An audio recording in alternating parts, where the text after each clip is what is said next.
Hi, now we're going to read the Decorah Public Opinion for Thursday, September 17th, 2020. On the front page, we have a couple of articles. First one is Decorah District uses outdoor learning to combat COVID-19. And there's a picture of people outside the high school with chairs and tables set up, kind of like when we did our outdoor visits. And it says, the acoustics might not be the best, but the wind might tip their music stands over now and then, but the Decorah High School Pride of the Vikings marching band is meeting outside this fall. So is the choir and the science class and the art class, and well, just about any subject adaptable to an outdoor setting.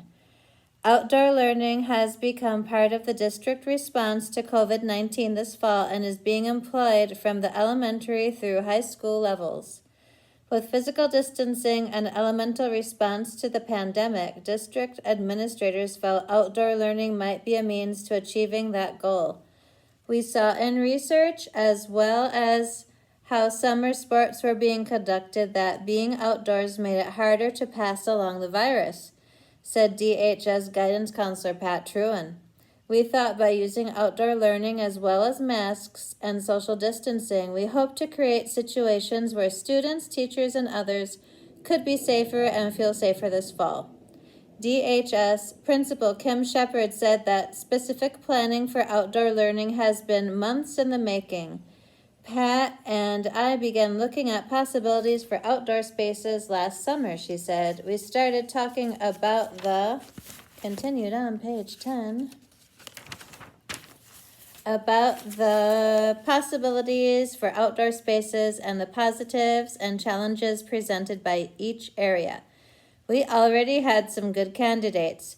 We had one outdoor classroom that had been built by the industrial tech students 2 years ago, complete with pergola and permanent benches.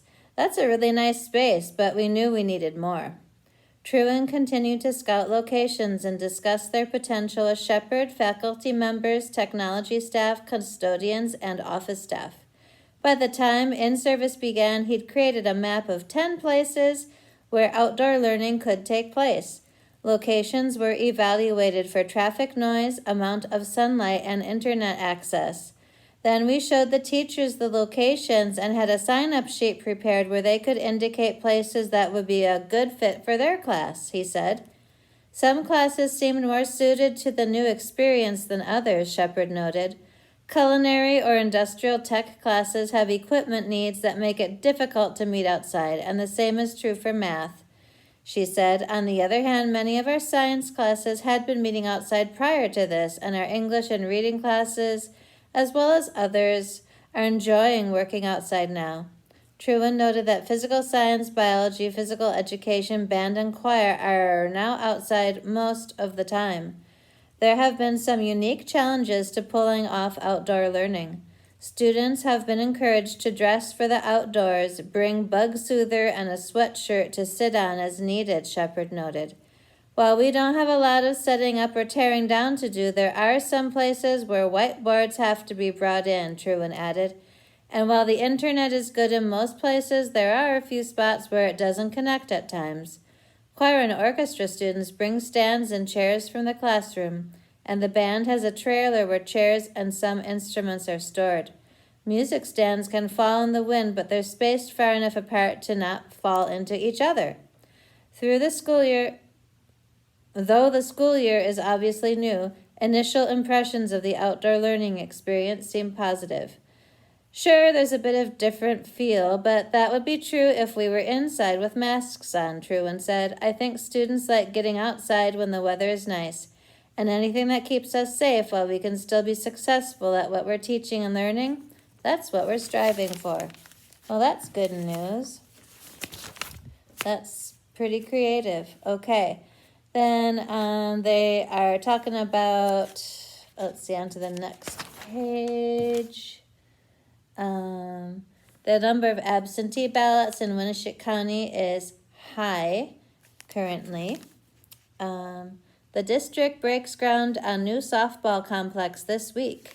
Work on a new softball complex improvement project should begin this week, according to Decorah Superintendent Mark Lane. Since the bid for the project came in over $100,000, more than the architect's budget at $423,000, the district has engaged in value engineering work with Emergent Architect and Larson Construction in an effort to control the cost.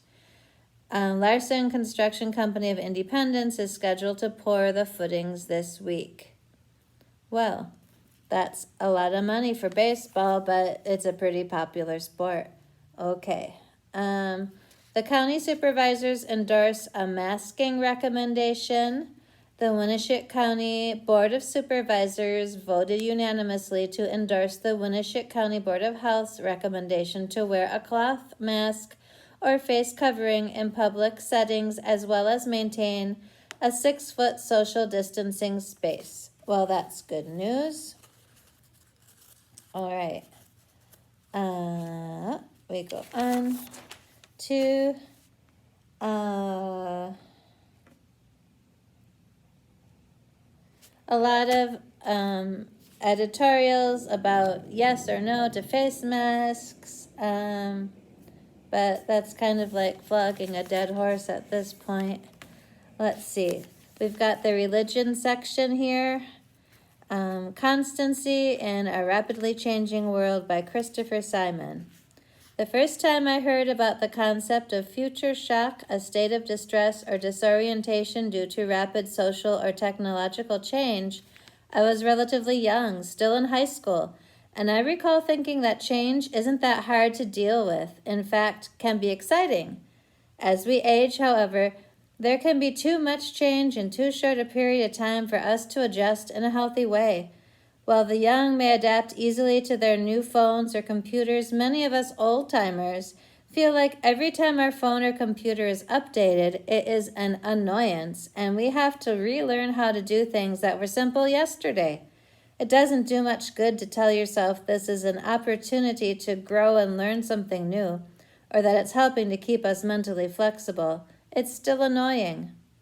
One consolation is that there are always things to go back to which feel constant in this rapidly changing world. And the greatest of these is God. God and God's word never changes. He is the immutable one which contains all of this change. Reading the Bible and saying our prayers is comforting, in part because it never changes, and we realize that even if we lived 100 years, God would be there for us. Okay. We move on to the next page, and we've got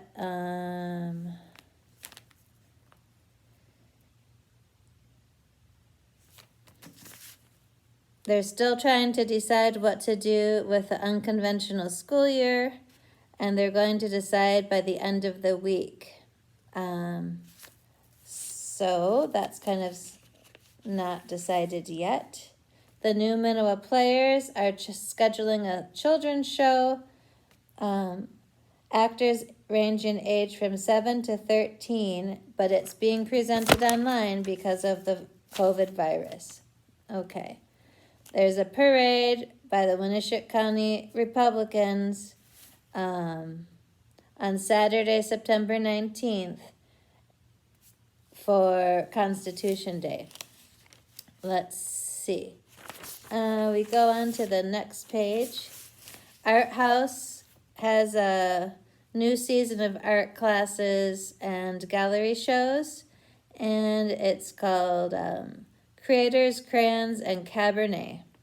So they're going to collect donations of beer and wine, and then have a fundraiser including art class scholarships and artist gallery shows. And after they collect the beer or wine from a variety of donors, prices, and types, each item will be wrapped in a brown paper to masquerade its brand, and then they'll be bidding on that.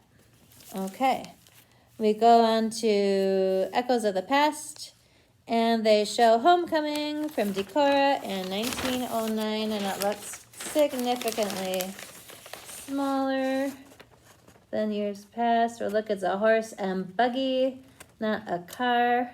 But I bet they were decorating all the uptown shops just like they do now with whatever the slogan is, depending on who they're playing. So I wonder who they're playing this year. Don't even know. But it says, this photograph from the Decorah Newspaper's archive is from the 1909 homecoming. Locals looked to the sky to see the free act of acrobatics with high wire artists situated above Water Street. Wow, that looks kind of dangerous. Okay, from 1940, Echoes of the Past.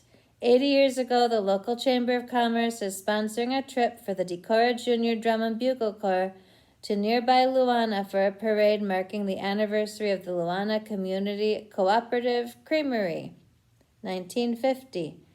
70 years ago, Thirst Chomi, the director of the Junior Drum and Bugle Corps, has announced the season will open soon for boys between the ages of 10 and 14.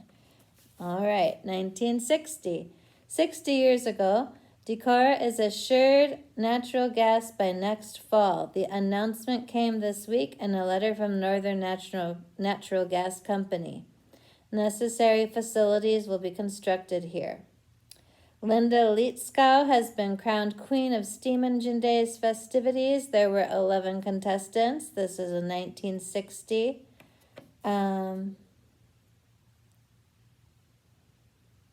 Barb and Dick Dance Studio from Harmony, Minnesota will offer dance classes at the Decorah Fairground every Thursday night starting September 29th. They've provided 3 years of successful operations here in Decorah with tap, ballet, toe, jazz, and comedy routines offered. Let's see, 1970. 50 years ago, following the Trail of the Stork from 1970, a boy was born to Mr. and Mrs. Dennis somebody help me with this one. Olejniczak. Olejniczak. And a boy was born to Mr. and Mrs. Daryl Teescotter. Stavanger Lutheran Church is reporting extensive damage because a portion of the roof was torn off due to a tornado. Several windows were broken and bricks dropped through the roof of the family room and assembly room. Damaged totals were estimated at $50,000. Good thing they didn't have church going on at the time. Okay, 1980, 40 years ago, Luther College is in receipt of a U.S. Department of Energy grant to test the feasibility of producing tractor fuel from alfalfa. Well, that's pretty interesting. 30 years ago, 1990, the Luther College Women's Club is launching its 57th year with a meeting at Hammarskjöld Lounge in the Centennial Union. Lori Stanley of Luther will give a presentation. A big skate party is planned next weekend to kick off the 1990-91 skating season at Jules Skate Country. Let's see, royalty was crowned at the Hesper Mabel Steam Engine Days, including Diana Stortz, Little Miss Mabel, and Heidi Luckman, the 1990 Queen. Let's see, 20 years ago, the Fort Atkinson Rendezvous Country Road Players are presenting The Pearl of Perdesheen, or Miss Daisy is No Apple Core this weekend. It's a musical. 2010, 10 years ago, the Good Shepherd Brass Band will play for a Welcome Neighbors community picnic at the church in early October. Band members are Jim Booza, Dick Ylvisaker, Yulzaker? I don't know. Marty Steele, Ray Torresdell, Dennis Barnall, Reg Laurson, and Dan Rainey. South Winneshiek Homecoming Queen is Sarah Franzen. Jim Frost is a new police officer in Decorah. He's originally from Marshalltown. That's going to finish up the Echoes of the Past. And then we just go down to, that's about it, because there's just sports and obituaries of people that do not live here. So we won't be reading them. And I will remind you that If your food is arriving cold and you need it reheated, please let us know because we can microwave it for you and remedy that pretty quickly. Thank you. We'll see you again next week for more current events.